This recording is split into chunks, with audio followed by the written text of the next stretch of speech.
Many of the most successful songs from legendary bands and singers are inspired by fantastic events, or are the result of outstanding creativity.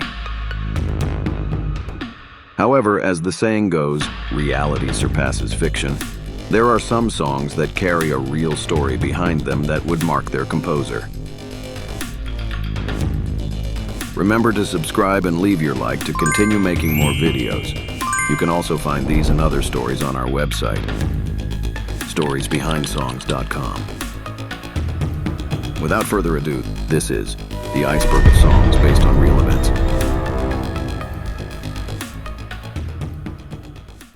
Level 9, Sympathy for the Devil, The Rolling Stones. Please allow me to introduce myself. The song's lyrics, originally demonized by the press and religious groups, are actually inspired by the Russian novel The Master and Margarita, one of the most important satirical works of the 20th century in the former Soviet Union. Mick Jagger's girlfriend, actress and singer Marianne Faithfull, who was a lover of literature, theater, and the arts, gave him this novel that highlights the injustices occurring in Russia during Stalinism. This inspired Mick Jagger to write a song where the fallen angel Lucifer would tell in the first person how he was present at different historical tragedies, such as the crucifixion of Jesus Christ, the start of World War I, the death of the Kennedys, etc.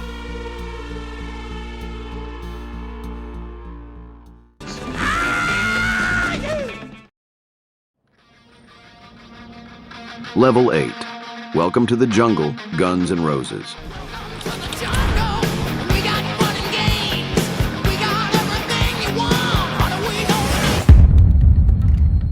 One of the most legendary songs of the Hollywood hard rock band is inspired by the first experience of singer Axl Rose, who around the age of 20 traveled from his native Indiana to the city of Los Angeles in California, aiming to be part of the underground hard rock scene that was beginning to grow in the Sunset Strip area. Upon getting off the bus, Axl Rose was intercepted by a homeless man who shouted the iconic phrase, "Do you know where you are? You're in the jungle. You're going to die." This experience led Axl Rose to portray in an ironic way and as a social critique the everyday life in Los Angeles, California, which during the 80s was convulsed by all kinds of excesses such as drugs, alcohol, violence, prostitution, etc.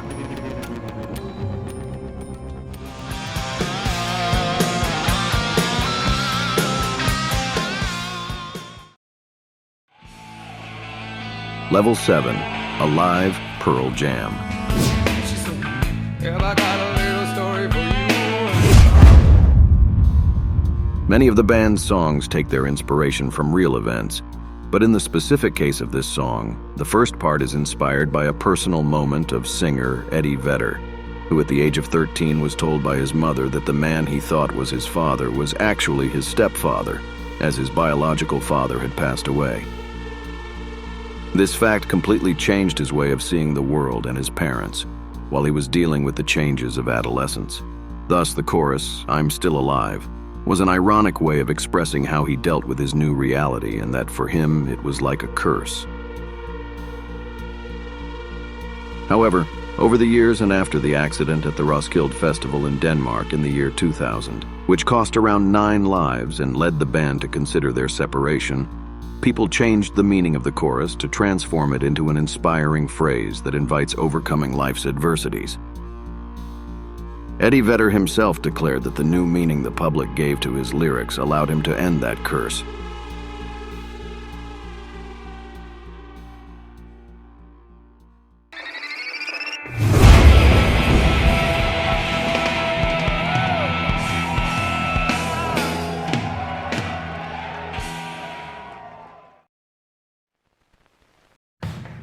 Level 6, When the Levee Breaks, Led Zeppelin. Keeps on raining, levee's gonna break.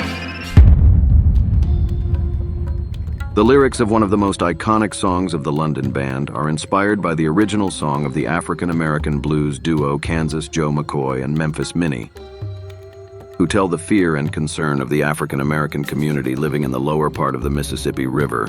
This was the result of intense rains that accumulated that year, The river overflowed, covering up to 10 meters deep the crops, homes, and belongings of the inhabitants, in addition to counting around 246 deceased, forcing the inhabitants to move to the north and midwest of the country, leading them to suffer interracial hostilities with the residents of those areas. This became one of the most destructive floods in the history of the United States, known as the Great Mississippi River Flood. Jimmy Page changed the cheerful and fast rhythm of the original song to a more sober and nostalgic version through a special microphone configuration to highlight the drums, while slowing down the speed of all instruments, thus giving a dark air to the song and only keeping Robert Plant's voice intact.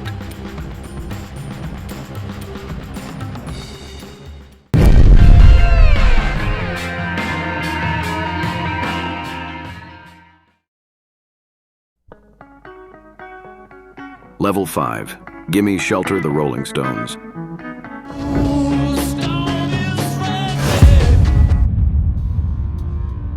It is said that Keith Richards was sitting in an apartment in London during a heavy storm, and while strumming an acoustic guitar, he looked out the window and watched people running quickly in all directions.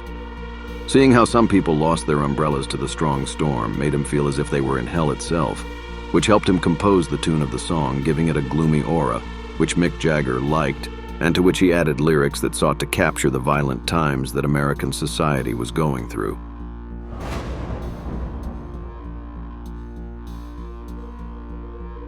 At that time, violent images of what was happening during the Vietnam War abounded on television, which society in general rejected and did not want to fight, considering it useless and disgusting.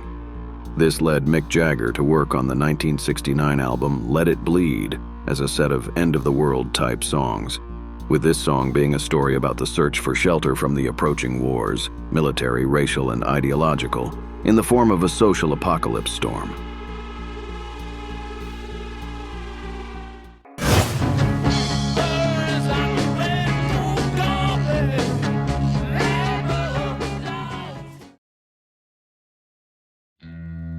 Level 4, Yellow Ledbetter, Pearl Jam.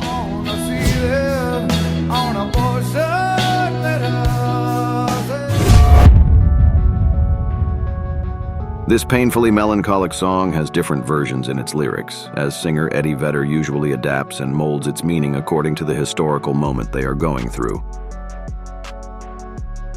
However, in a conference, Eddie Vedder assured that the original lyrics of the song are inspired by the brother of his friend Tim Ledbetter, who served in the First Gulf War.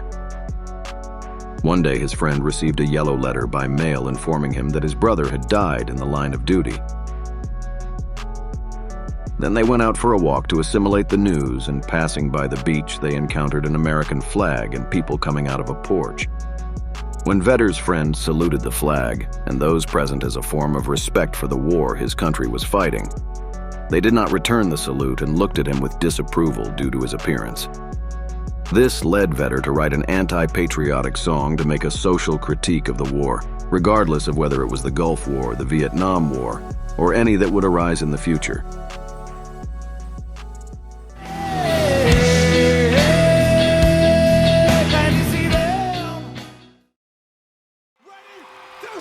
Level 3, Even Float, Pearl Jam. Rest his head on a pillow made of concrete. It is one of the most popular and recognizable songs of the Seattle band. The lyrics talk about a homeless man who sleeps on the street and asks people for coins, in addition to not knowing how to read and constantly struggling against a mental illness that seeks to end his coherent thoughts. In 2008, Eddie Vedder declared that he became friends with a homeless man who was a veteran of the Vietnam War and whom he used to help by buying food. However, after returning from a tour, the singer never saw the homeless man again and later found out that he had passed away while he was away. So he wrote a song about him as a tribute and included it in the band's debut album in 1991.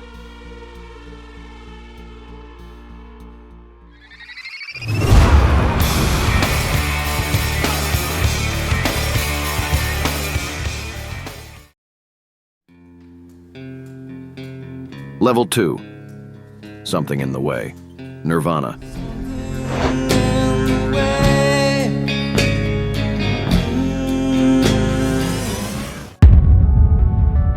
It is considered one of the darkest and most mysterious songs of the band's discography.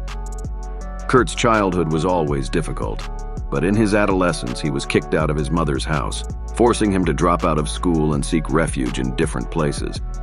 Thus, for about 4 months, Kurt Cobain stayed sleeping in cardboard boxes, hallways of abandoned buildings, waiting rooms in the town's hospitals, and even spent time living under the Yonge Street Bridge. The song starts from this point, and with a depressive rhythm that Kurt gave it by playing a guitar that was rarely in tune, he expressed in the lyrics a fantasy he had of imagining himself as a homeless person living under a bridge and slowly dying of a terminal illness.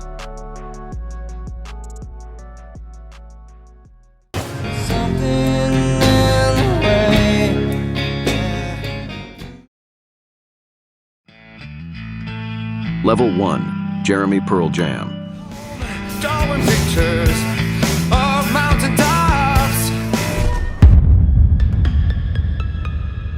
It is one of the most emblematic and awarded songs of the band, just as the music video was one of the most awarded by MTV despite being censored while it was broadcast on their channel. The song was inspired by the real story of Jeremy Wade Dell, a 15-year-old teenager from the community of Richardson, Texas, who on January 8, 1991 decided to end his life in front of his teacher and 30 of his classmates. The news in the newspaper left Vedder so impressed that he felt the need to do something with that action, give it a reaction, and give it more importance. So he composed a song mainly talking about the lack of attention from the parents, the mockery of his classmates, and the desperation that would lead him to commit the terrible act.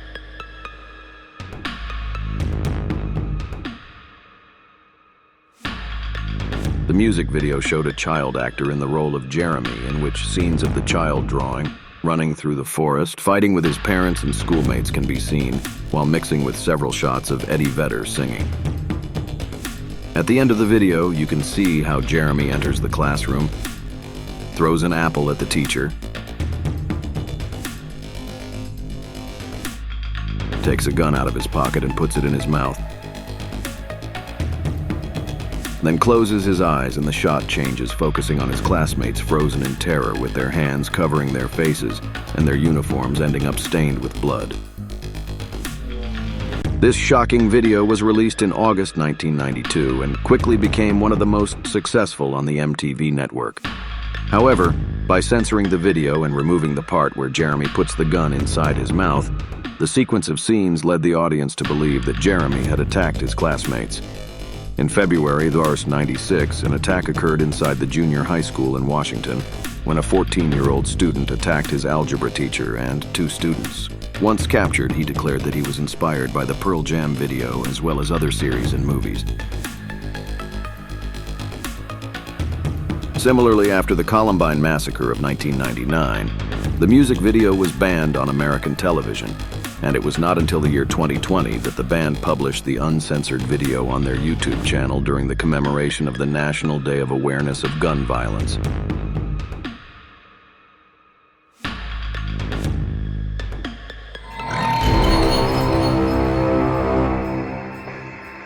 If you liked the video, share it with your friends and family so they can learn more about these issues.